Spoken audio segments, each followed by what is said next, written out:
G'day everyone. A little while between drinks, I know.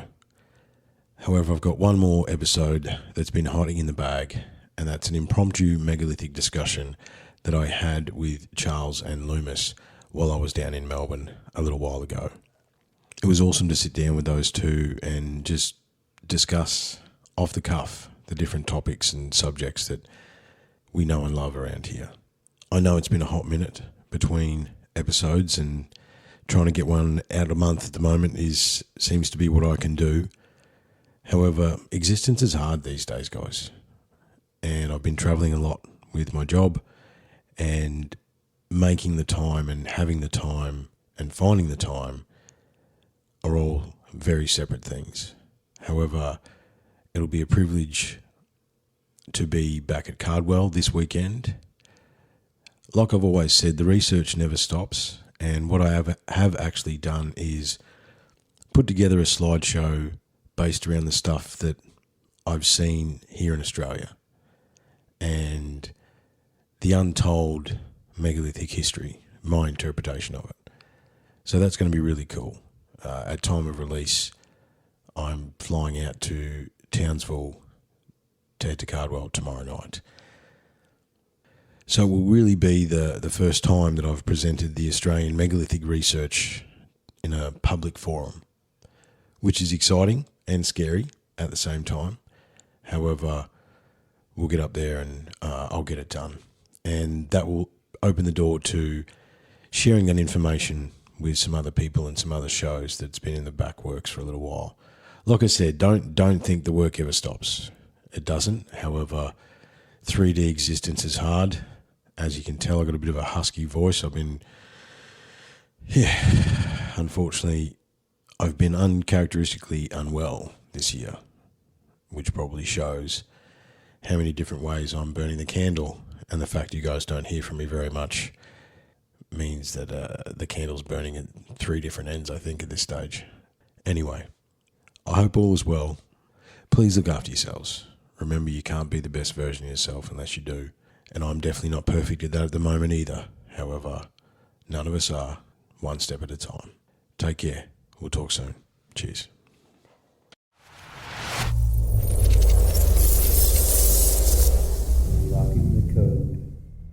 And for an impromptu tripod, I'm in person, Charles. Look, you're real, mate. You're an actual person. Look at that. I find myself in Melbourne, and I figured while I was down here, I'd come and see Dr. Charles, and we just had Leumas just interviewed him for Sacred Site 2. We can't say too much about that. That's all secret squirrel business. But we're back, mate. We're online. We're having a chat.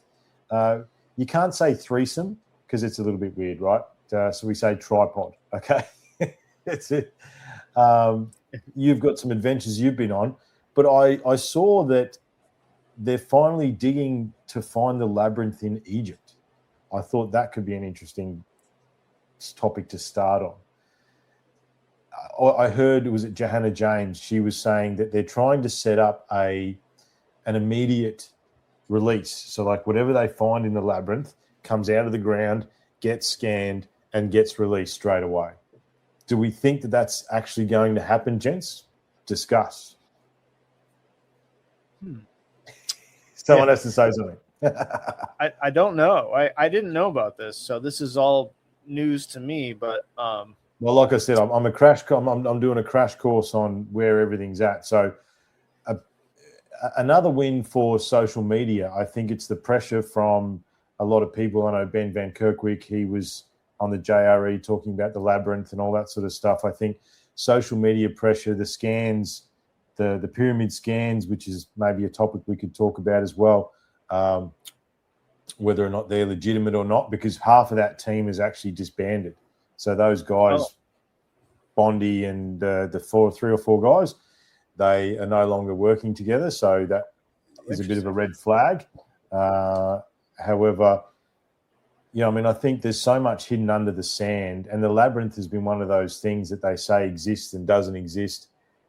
But now apparently they're finally digging under the sand. I mean, do you think outside of it actually, do you think it's possible out of Egypt that they will release it as it happens? I don't know if I have any belief in that. Well, if I can interject quickly, I've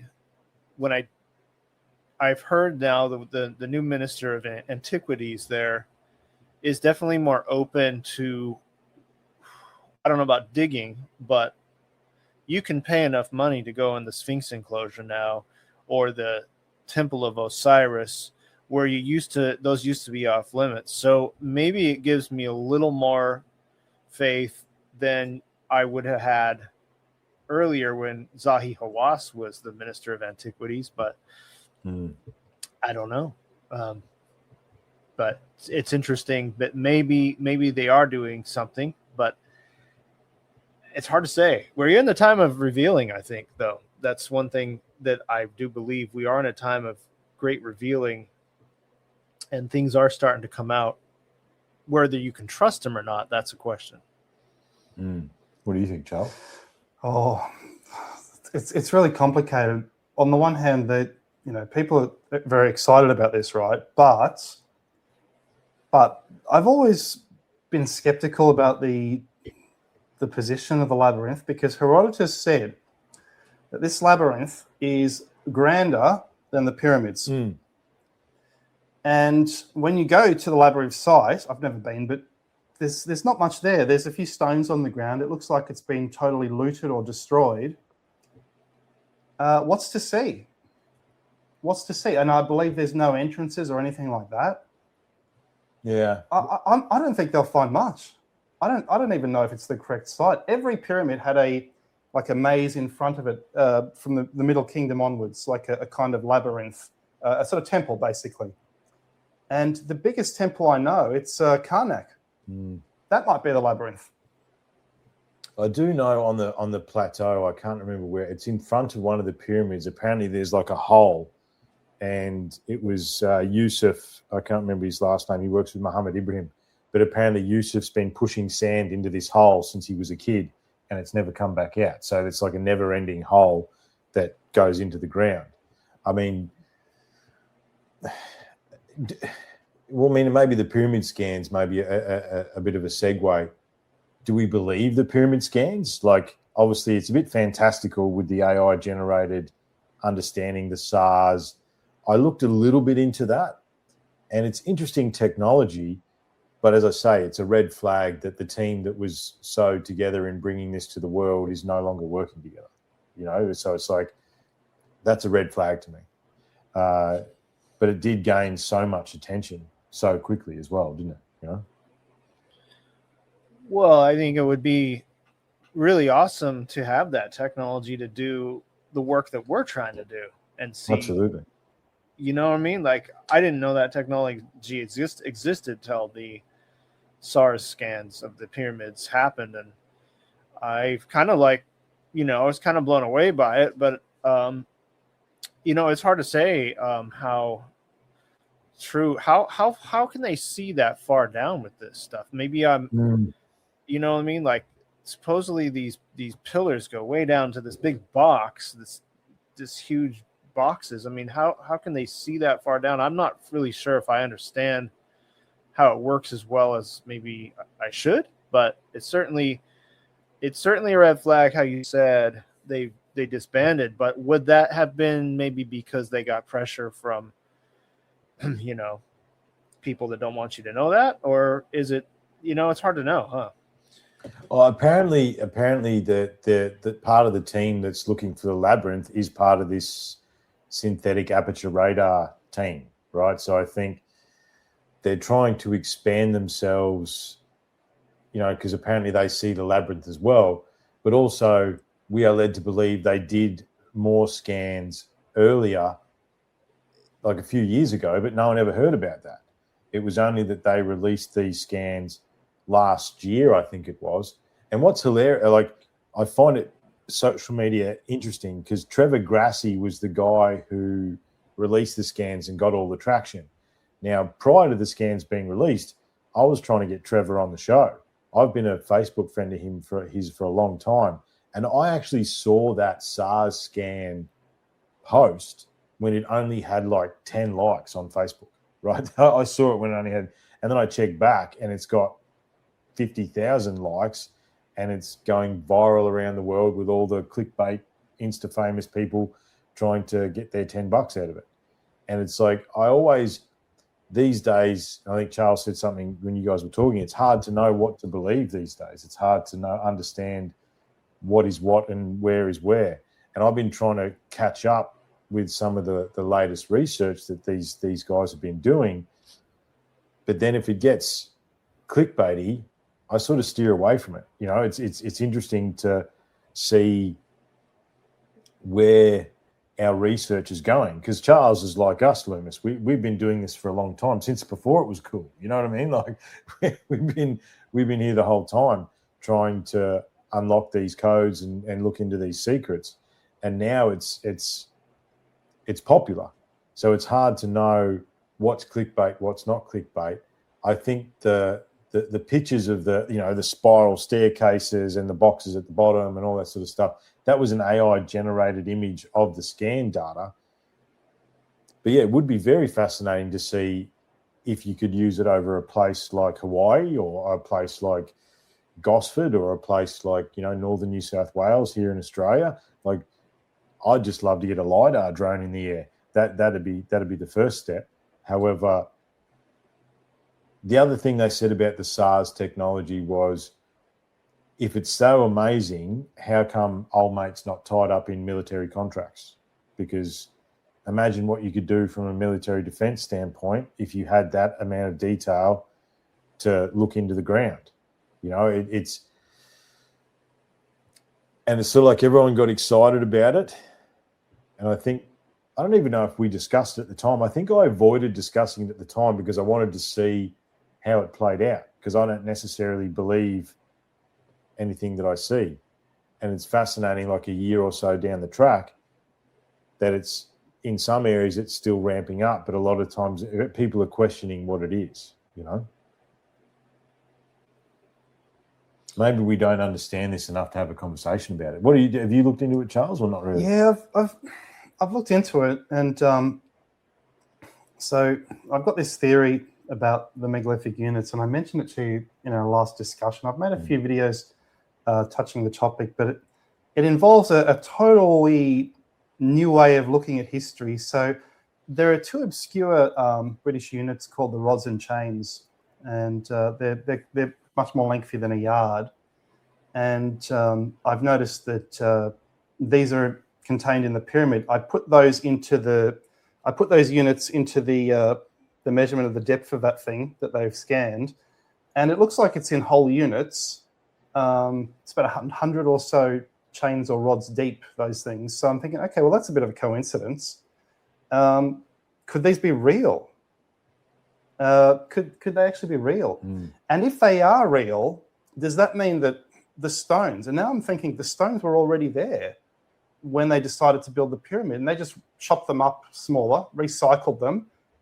That eliminates the whole problem of Egypt not having trees to roll them around with. Okay. They were there. Possibly, I don't know. Yeah. But, so you're saying they were there already? Yeah. The stones were already there. And I think similar with Stonehenge. Well, I mean, yeah. So to add something to that, in northern New South Wales, there's a property that I went on at Niagara, and there's all these standing stones, and there's this eclectic old guy that put them all up, and there's a mock Stonehenge, and there's all this stuff, right? And the story goes that Richard Patterson, who got to talk to him, we tried to talk to him years ago, but he doesn't accept visitors anymore. He's a very eccentric. I think he was trying to create a community, and as usual, these communities never work out because people get involved and humans get involved, and it didn't work out. I think that sort of broke him a little bit. But when he was asked, where did you get the stones from? He's like, they were already there. He goes, why did you put them back up? Well, they told me to, basically. And he created all these stone circles. And I do think that a percentage of the stones, I've got photos of all this too as well, Leumas. I don't know if I've shared this stuff with you. No. I've got photos, and I think there is a percentage of the stones on that property are original standing stones and a percentage aren't. But I couldn't. The guy wouldn't talk to us when we went there that day to get access. So it's interesting. I mean, it comes to the question that we were discussing in the What Are Humans Part 4, Leumas, whereas it's like, okay, how many civilizations are we actually looking at? Right? So let's say that let's take, so Charles is saying that potentially the stones were already on the Giza Plateau. They cut them up and they mounted them into a pyramid. Was that done by a previous civilization? Like, how many different versions of civilizations are we actually looking at? Because I don't think it's just one. I don't think it's just the classic post-13,000 pre-Diluvian civilization. I think, how far do we actually go back? With each turn of the spade, with every year that we do this research, the age of the Homo sapiens sapien keeps being put back and put back and put back. I think we're past 1 million years now that the Homo sapiens sapien has been here. It took us 150 years to go from horseback to rockets. So how many times have we done that? Right. And it's curious. Well, I want to mention, and she's also in Sacred Site Season 2, Camille Sauvé, who I had on my show. You probably heard her, Triffin, at least I think you did. Yeah. She talks about something that I never had put together myself, is that in Peru there is 3 different sets of megaliths, or not megaliths, but stonework. So there's what she calls a Hanan Pacha, which are these carved stones that are not really like the traditional megaliths, but they're kind of a more rough cut kind of stone. And then you have the regular megaliths, like people go to see, like Sacsayhuaman and some of these incredibly, is that like the pillow stones, the ones that look the big giant ones that look like they're melted? Is that the ones you're talking about? That version? Yeah, like that. And then you have the Inca work, which is like rough with mortar and stuff. So you have the 3 sets. Well, it doesn't just exist in Peru. The stone in Jerusalem, which is called the foundation stone, that it's underneath the Temple Mount, is one of those. There's stuff in Japan that looks like this as well. And it's interesting that maybe we are looking at an earlier epoch around the world and maybe the one underneath the pyramids is like that too, an earlier epoch where that was what they did for whatever reason. We can't even figure out what these are for. And then later on, then there were the megaliths. And then, so I do think we don't sometimes know what we're looking at, because there's quite a few layers and so many stories are missing. I feel like there's something about, I think she hit a real truth in that research, Camille, because it seems to be the case that these are mostly underneath megaliths. So that's the key right there, is that they've built these megaliths on top of these more rougher cut stones, like what you see in Peru. And I've seen it myself. I didn't even realize it, because when I went to Peru in 2015, I wasn't as deeply into this info as I am now, but I took pictures at Machu Picchu, and then I look back and I can see exactly what she's saying. There's these rough cut stones, and then they built the megaliths on top of it, so they're obviously older. It's a different it's a different architecture. So is that something we can take around the world? Possibly, maybe, I don't know. What are your thoughts, mate? Well, further to what I was saying about the stones being already there in Egypt, maybe or maybe not. The Mayan pyramids, when you look at them, look at the photographs, zoom in, they all look like sort of uniform-sized, chopped up megaliths. So did the Mayans destroy a megalithic city, chop up the stones, build their pyramids with them? And in the jungle, why in the jungle? They said, oh, maybe the climate was different before. That's a possibility.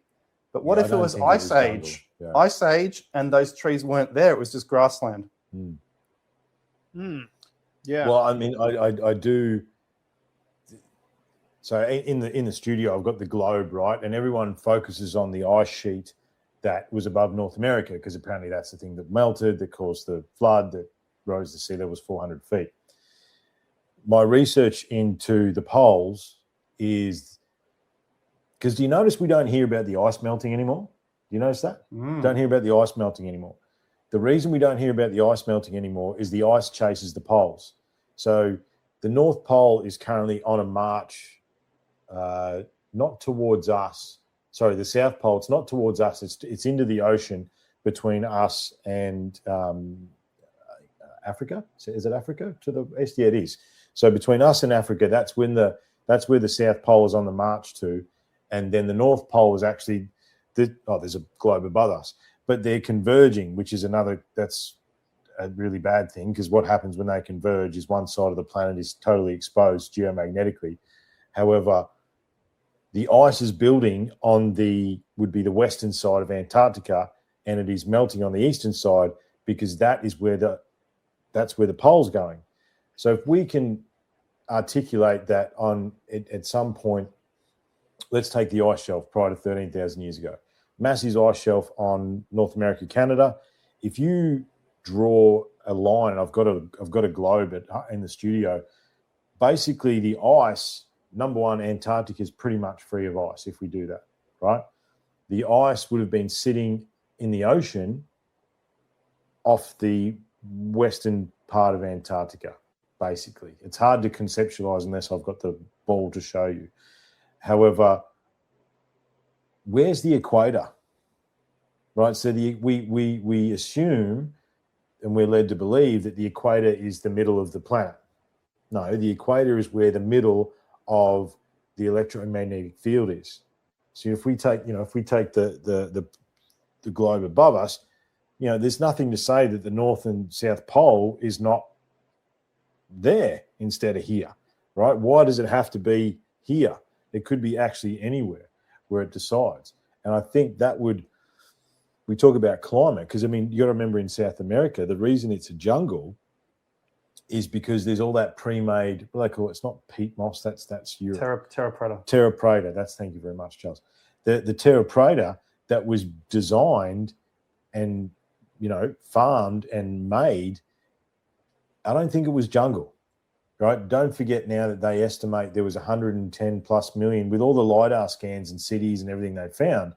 It's over 100 million people they estimate was existing in South America at the height of that pyramid culture / civilization.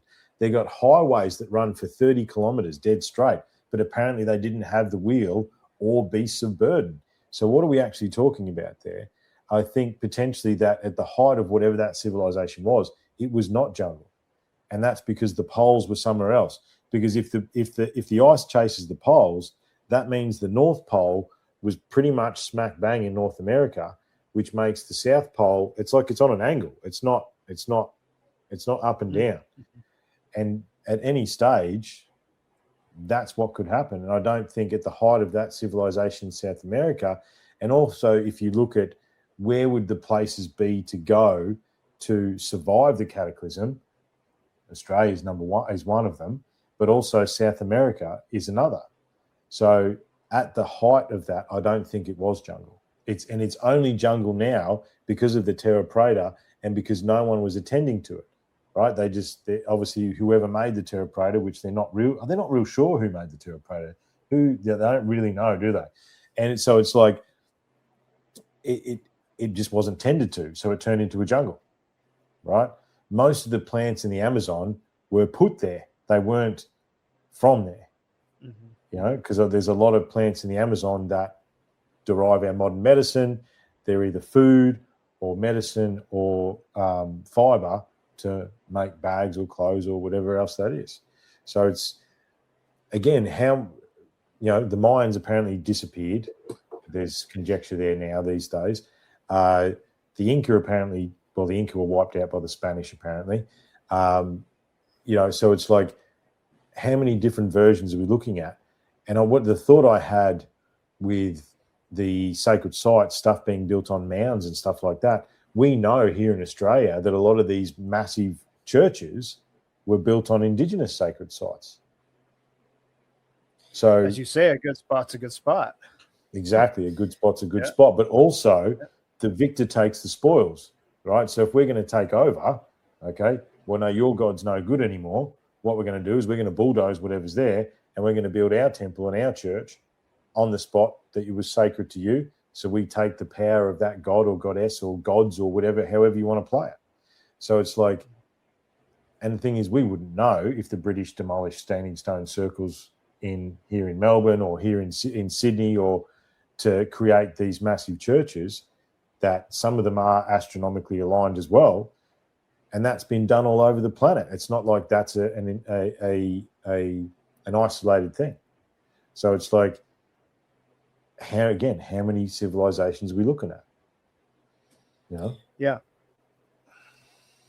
Well, I was showing someone, talking about on top of stuff, I was showing someone pictures of Baalbek, because it's crazy how we take Baalbek for granted now because we've looked at 1,000 photos of it. But some people still have no idea about Baalbek. And if you look at Baalbek, the first 3 rows of stones before the massive stones sit on top, they're massive still, but they're smaller. So it's like they build a smaller base and then they put 1,000, 1,500 ton stones on top of that smaller base. So it's like, did someone else build the base and then someone else came along and put the bigger stones on? And then the Romans came along and built the temple of, the temple to Jupiter, which is Dionysus, which is sex, drugs, and rock and roll, pretty much. Yeah. That could go with exactly what you were saying. We were saying is that rougher cut stone could be that bottom layer. I don't know, but I haven't really thought about that. But you did say something that. Yeah, go ahead, Charles. I don't want to interrupt you. This is something that stumps me, because you look at Brian Forster. He always says look at the look at the rough cut stones on top and the superior technology on the bottom. But in fact, like you're both saying, and you see this in Peru as well, there are rough cut stones on the bottom as well. Then you have that high tech and then the lower tech on top. So, I don't know. This is... It's interesting, eh? Yeah, I mean, it almost makes it seem like they were almost like a primitive people who suddenly, for some reason, were able to access an advanced technology to build the megalithic stone and then decided to continue with their rough cut work on top, or is it emulation? Is it emulation, right? I think one of the, if we pretend, so one of the theories we had, UTC turned 9 the other day. I didn't realize that. I got reminded that Facebook told me that I made a 2-year anniversary post, and that was a couple of days ago. So UTC is 9 years old now. However, we're 13 on. I'm 13 on Friday. Yeah, right. So Janet Down's 13. How many years have you been at it? Hey? How many years has your channel been going? I think since 2016. Yeah, right. So you're 10. 10 years. 10, wow. Wow. Yeah, there you go. Wow. Right. So no one's 25 anymore, boys, apparently. Oh no. So back in the day, we had so let's pretend there's the survivors of the cataclysm. And that's part of the story as well, right? So that's one of the reasons the Inca let the Spanish in, is their original story was, a bearded man will come from across the ocean on a boat with no sails and will reseed civilization. And they thought that it was the god coming back to help them, and it wasn't. It was the Spanish coming back to kill them, basically. It makes me so sad when they talk that there's the Spanish... I can't remember the priest's name, but basically they burned mountains of manuscripts, right? They threw every piece of writing into a fire. What was that? But who's to say they didn't keep the stuff that's important and put it in locked? This is the other question too, right? This is the other question too. Yeah. Dark occult. Yeah. Well, and this is the overarching. I've lost my train of thought anyway, so I'll pick that one back up again. But it was the iPad. So basically, we theorized back in the day that the survivors of the cataclysm, because obviously in Turkey, agriculture, civilization, we've had this conversation, props up in the Middle East post-cataclysm immediately. It's like immediately we can farm, we can build cities in a grid layout, we can do everything straight away. And that's where we are the generations that exist after that.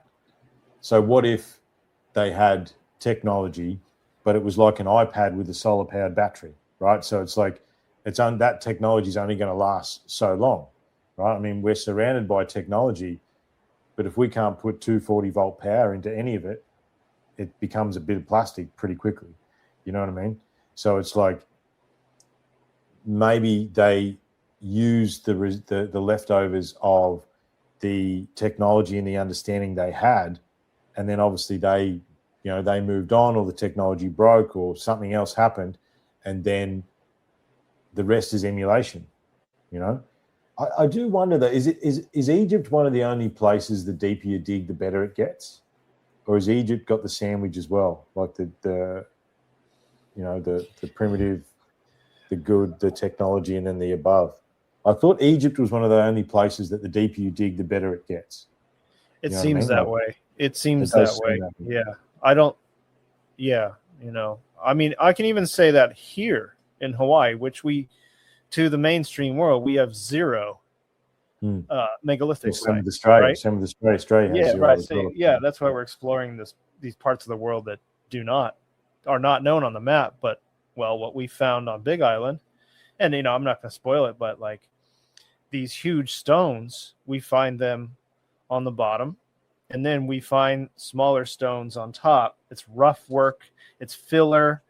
It's probably because the ocean destroyed some of these things I'm talking about. So I can see that perfectly here, that the biggest stones are on the bottom. But these aren't traditional megaliths, as in like fine cut stones that I'm talking about this spot.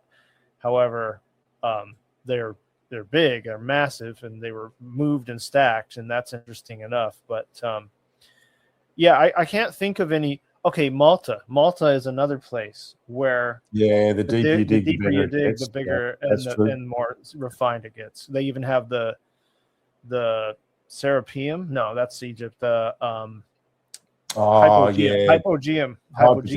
Yeah. That's an underground megalithic site.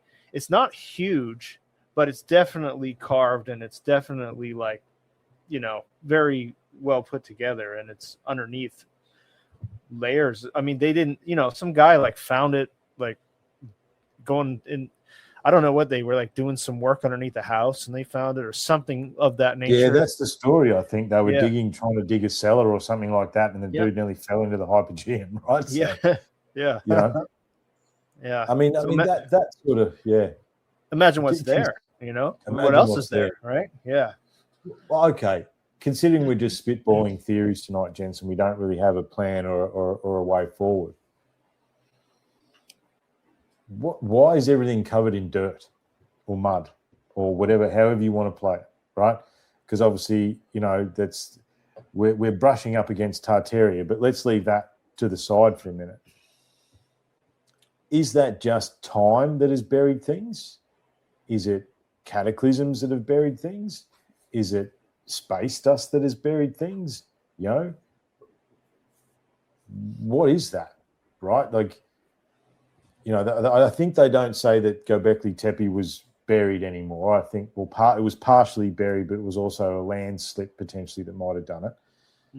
But it's, again, if it was a landslip, all the pillars would be tipped over, but someone prepared the pillars with stone to hold them up, and then it got filled in. So it's a hard one. But why is everything covered in dirt? What do you reckon, Charles? Well, for starters, insects bury things. So a brick path will not work on a lawn in Australia. It might work in Europe, but every brick path in a lawn in Australia is going to be demolished. It's full of ants, and they bring the soil up to the surface all the time, literally all the time, and they're burying all the time. But not just insects. Yes, the wind. So a lot of the Eurasian steppe, and you see this in Poland, you see that they have these dust storms. It almost acts like a desert in summer. And the Germans complained about this in the war. The dust gets into their tanks, it screws everything up. And you see the dust on the side of the road, and people are sweeping it up. And this is blowing over everything all the time. And it's just caking it. And it turns into a kind of mud in winter, and it stays where it is. And then the next layer goes on top. But you don't see this in every part of the world. So Is that why we're not saying? They're saying that some of the oldest cities are in Ukraine now. No archaeologist ever goes to Ukraine. No archaeologist ever goes to India. Imagine what's underneath in India. And they still have records like the Vedas, the Mahabharata with high technology. That would be a number one place. But these archaeologists, the problem is they are actually teachers. They're teaching. They're only at their site for a few weeks a year, and often it's going to be Egypt. Right. Yeah, I mean, the Russian. If you want to dive down a rabbit hole that doesn't take you very far, look at Russian megaliths, because the answer is not zero. And there's a shaft in Russia that's like a kilometer deep. It's like it's been cut through the rock into the depth. And there's standing stones in Russia. I don't know about pyramids because, again, we don't know. But it'd be the same in any of the Eastern European stuff. How do you act? No one goes there. It's been under the, because of the history of the last 70 years, it's persona non grata. You can't actually go there and look into it. Same with China. Japan seems to be releasing a little bit more about its megalith stuff due to its popularity. I don't know whether more people are going there, but it's like it's smaller too than Russia or China, so it's easier to find stuff versus Russia's massive. China too, right? So there's probably so much we don't see. And I had a thought while Charles was talking there, and so there used to be this little shack that had valves and gauges when I worked on the gold mine, and every month or two I had like a run, and you used to have to go and check all the valves and the gauges and make sure everything's in the green and everything's okay. Depending on the time of year, if you left that shack for like 6 weeks, you would come back and there'd be a foot of sand or a foot of dust or sand. It was WA, so sand. Up against that shack, and you'd have to clear it out every time. So I don't know. I mean, if I left that shack alone for 2 years, would it still be there? It's the moving sands of the planet, but there also does, because I mean, you've looked at the stuff here in Melbourne. Like there's the same in Brisbane. There's stories underground. Like there's buildings underground, windows, doors. Like there's complete stories that are now underground, which is the Tartarian mud flood theory. But I know, Leumas, you said that, as you say, your grandmother lived to be 107 and she had books, she had journals and stuff going back into the 1800s, and there was no record of it. Well, I have family that's older than her that has writings. In fact, I found out about another family member born in 1800, and he was some kind of a county clerk. So I want to find his writings because he has a bunch, apparently. Yeah, right. I want to see what he says, because this is supposed to be during that time there was this mud flood, this supposed mud flood.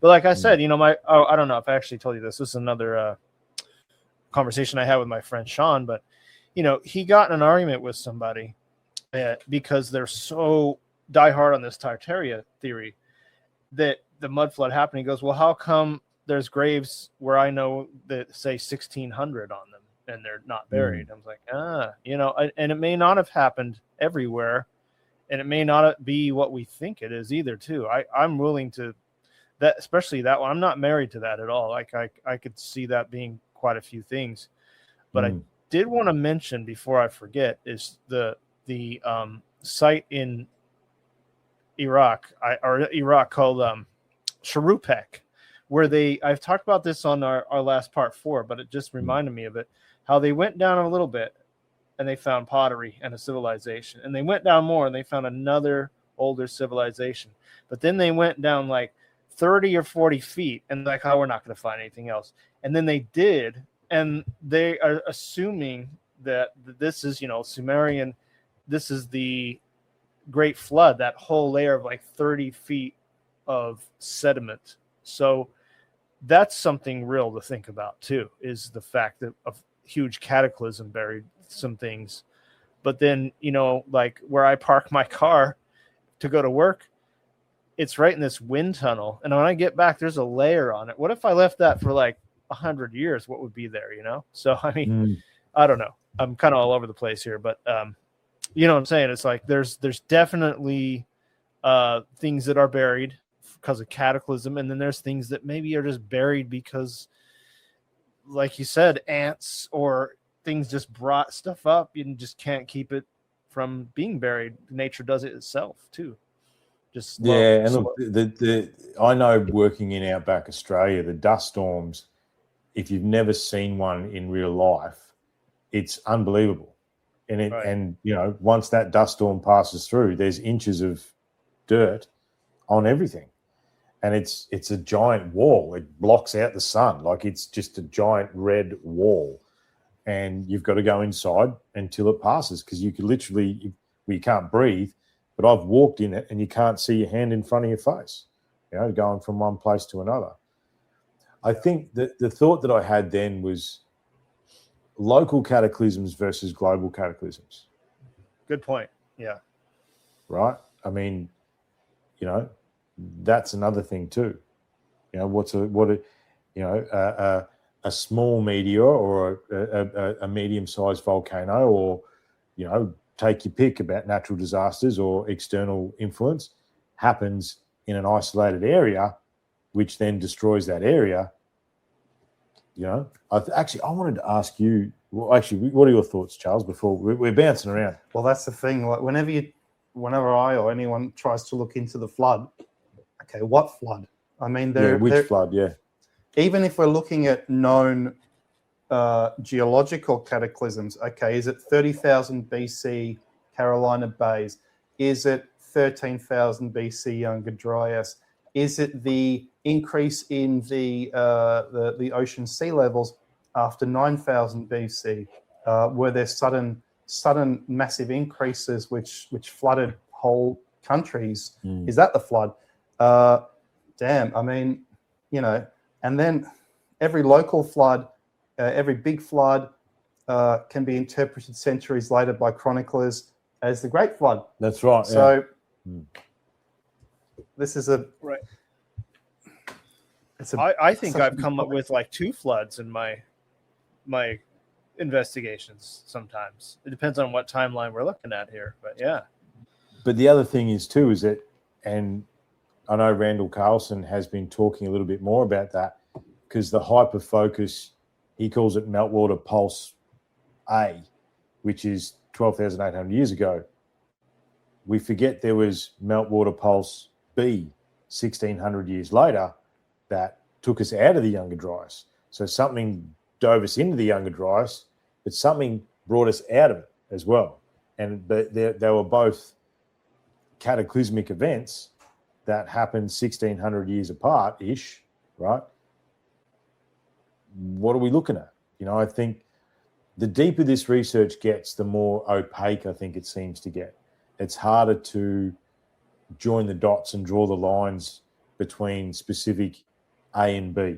You know what I mean? I think it's difficult, because how do you focus on so many different variations of, I mean, I know we talked about the temples that if the Earth stood up on its axis, the temples would be around the equator. But those temples are literally the exact degree that the Earth is on its tilt. So then the question is, was that before the cataclysm, right? Was that when the moon was brought here to correct our cataclysm? You know what I mean? Like that. Or were they demonstrating the fact that they knew that the Earth was on a tilt? Either way, it's crazy no matter which way you look at it. It's the level of understanding in technology. It's crazy no matter which way you look at it. Isn't it the Central Avenue in Karnak is actually built? If you made the cardinal directions, I believe it's made for the Earth to stand straight up on its axis. Yeah. I'm quoting Brian Forster more than like my own digging, so I don't really like to do that. But it's pretty interesting to think about if that's the case with possibly a lot of these sites, as you say. Look,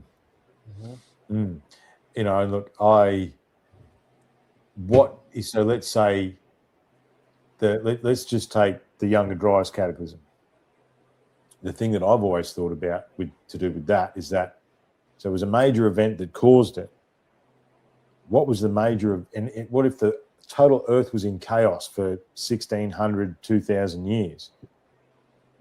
What kind of event corrected it to make the planet that we exist on now? You know, and I can't help but wonder, well, it may not be this cataclysm, but maybe the one before, was the moon brought here to correct the chaos, right? Because there is cultures around the world that talk about there was no moon, you know? Yeah. There's cultures around the world that talk about Venus not being in the sky. There's you know what I mean? Like there's, you know, and then you've got the other side, the tribe in China that identified the Dogon, who know that, in Africa. In Africa, that's it, the Dogon, and they know that it's not one star, it's 4 stars circling one star. So it's like, how do you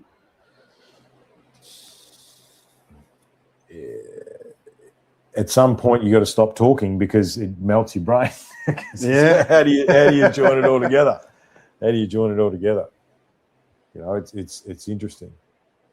What are your thoughts, mate? Oh, the moon is so...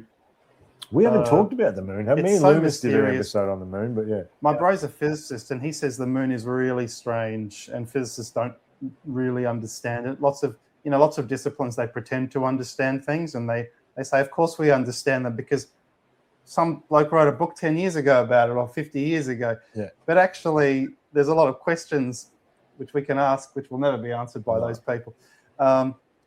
Yeah, the moon's a tricky one, and it even behaves strangely. It has strange effects on the weather, which meteorologists don't consider. For example, if the moon is, you look at the date 19 years ago to the day, that's the weather we're going to have today. Meteorologists kind of ignore that, and that's often when they get it wrong, when the moon is interfering with their atmospheric pressure forecasts. And yeah, the moon's a funny thing, you know. In the northern hemisphere, it goes up in the morning. It goes up at night and comes down at sunrise. But here, it's sort of it's up more often in the daytime, apparently. And so. But how is the moon up in the daytime in the southern hemisphere, and then up in the nighttime in the northern hemisphere?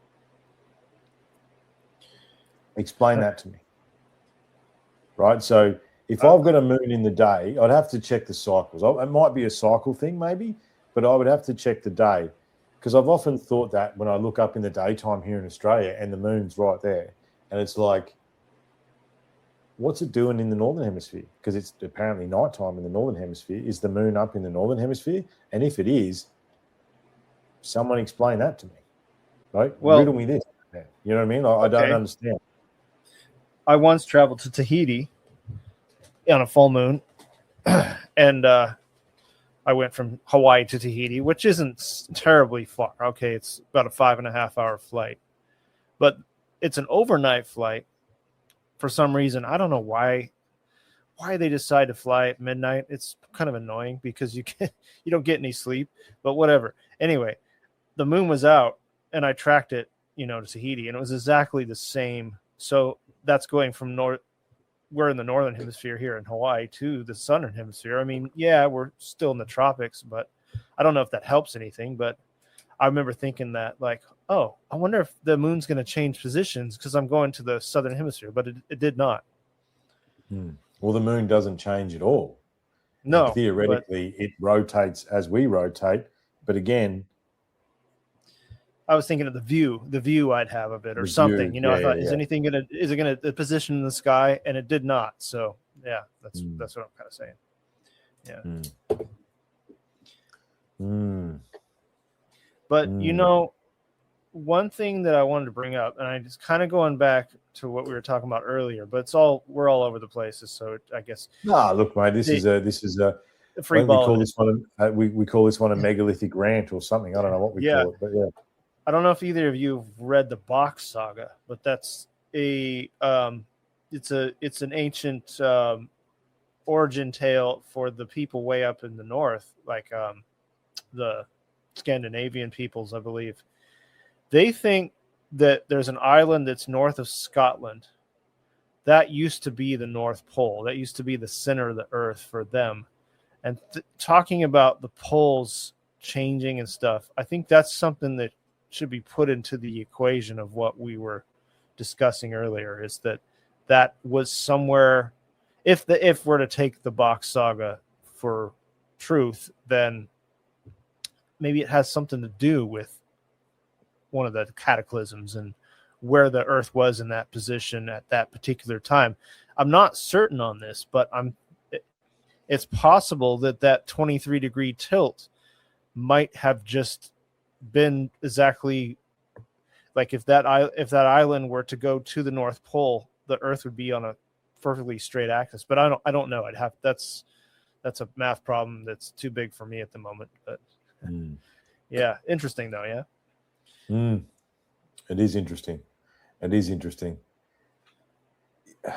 You talked about something, because obviously it's getting late where you are, mates. We'll wrap it up pretty soon. Yeah, However, I probably got to do about 5 minutes. Yep. Yeah, I can, and I've talked to you enough to know when you're fading, man. I can see it. Yeah. So, yeah, because you're always earlier than me, so you get to see my fade quick.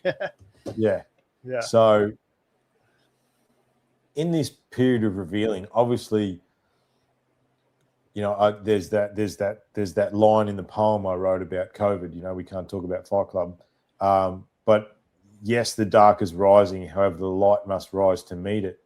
I do think that the accelerated revealing of these things and the deeper level of understanding that we seem to be getting almost on a daily basis now, if you pay attention to it, is part of that, right? I think there's definitely something that's trying to reach those that can hear the call to go, hey, listen, you need to, there's answers here. There's focus here. You need to make sure, you know, that this planet is not what you say it is, or what you're led to believe that it is. And I just wondered what you boys thought about that, maybe as a final sort of a point to discuss. Where do you go first, mate? Well, yeah, Oh, it's deep. You know what? We're unconscious for half our lives asleep, and we don't even know we're sleeping. We feel like we're just having a few ideas and adventure, and then we wake up. Oh, I was sleeping. Oh, okay, all right, okay. We have to get back to it today. All right. What is? Don't start that. What is real? Are we asleep now? Yeah, I mean, we can go really deep into this.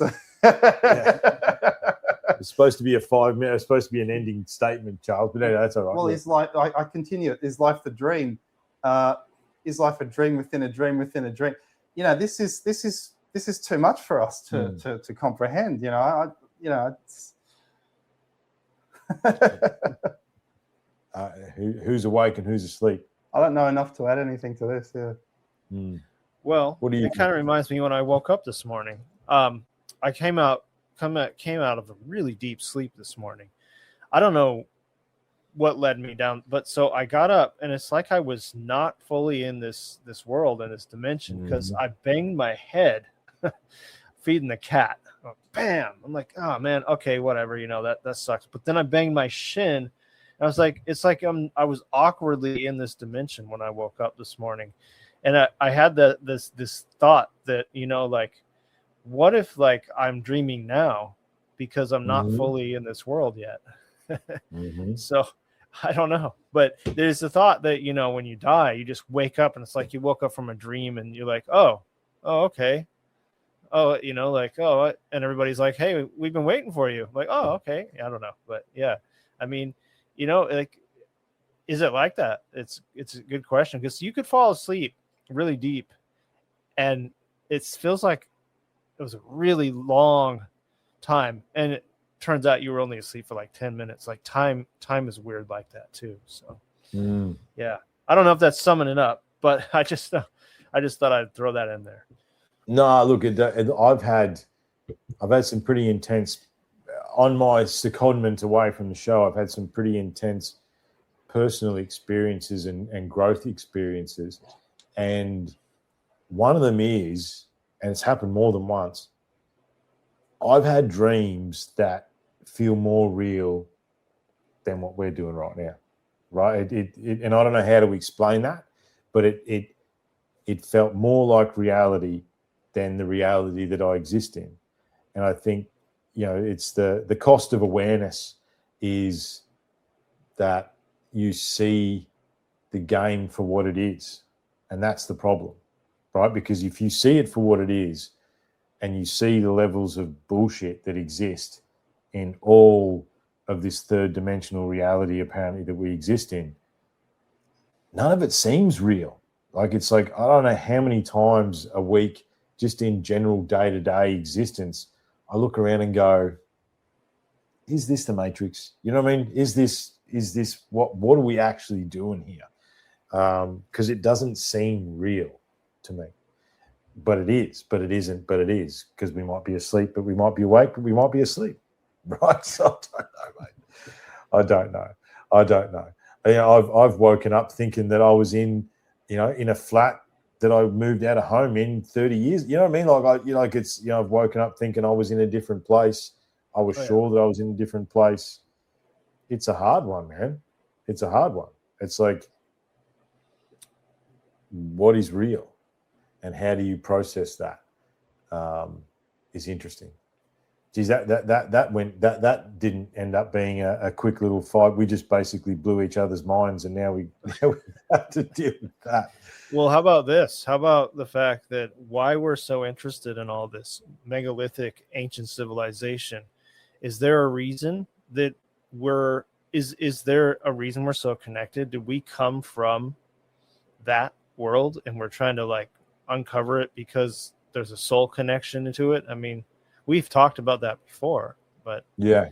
Well, and the other, I was actually, because I just released What Are Humans Part 4. Can't believe I didn't release that, by the way, but it's been good because it's a good episode to restart the next version. I believe in things happen for a reason, sort of thing. Sure. The thing that I didn't say when we were having that conversation, and I'd be curious to get your thoughts on this, Charles, as well, because we all do similar research. There's been so many times where I've been deep diving down a rabbit hole or looking, reading a book, or I'm not discovering things, I'm remembering things. Do you guys agree with that? Like, it's like, it's not like I'm looking at something that is new. It's like I'm remembering something that is old.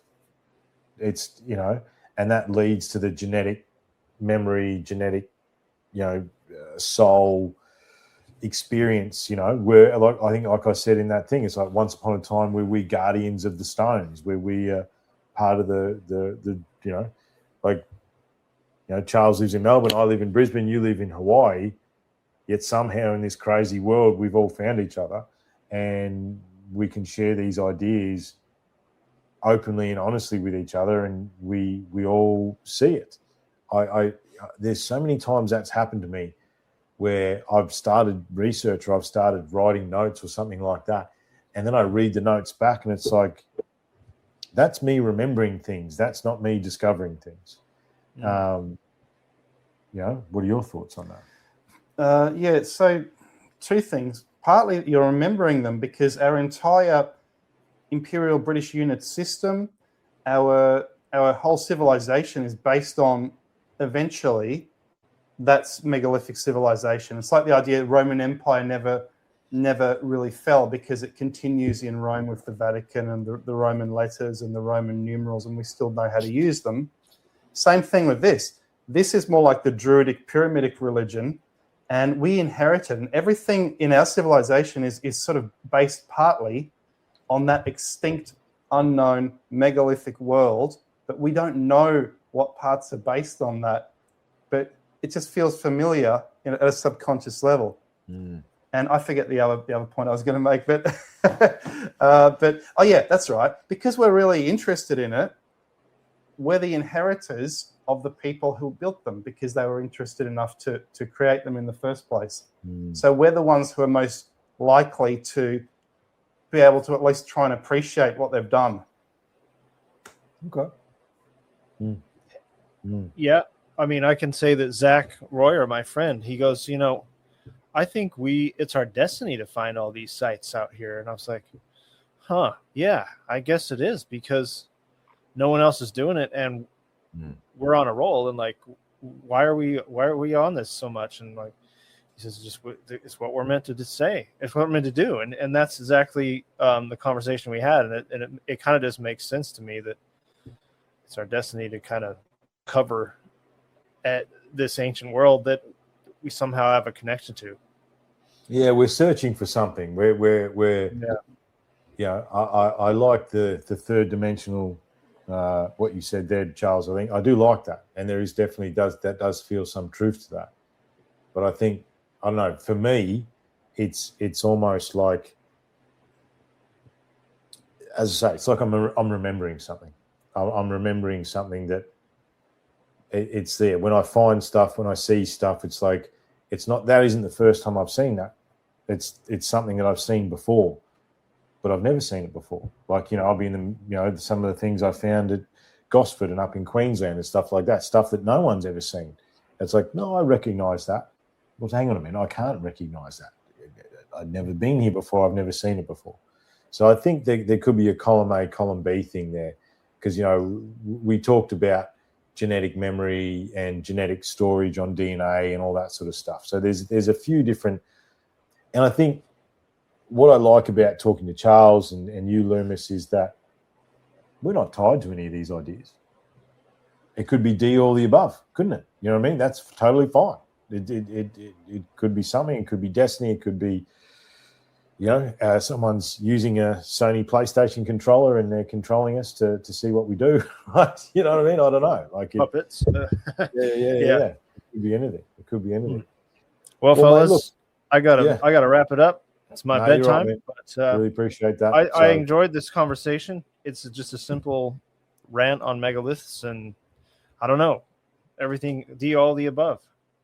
Yeah, absolutely, man. I really appreciate your time, and we'll catch up again soon. Thanks, Leumas. Thanks, Triffin. Yeah. All right. Thanks, you guys. Cheers. Just want to go again? Let's do it. Yeah. Go again. All right. I know you been here before. No surprises settle the score. I know the darkness deep inside.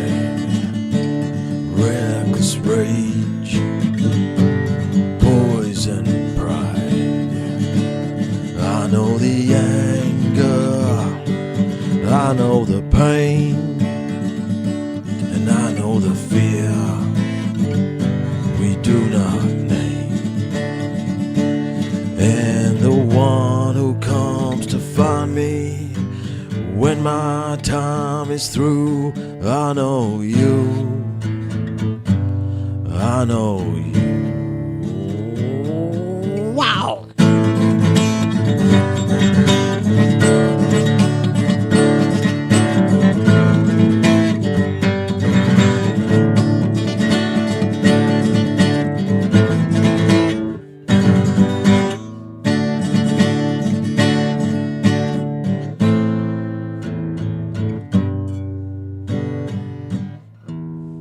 I know you.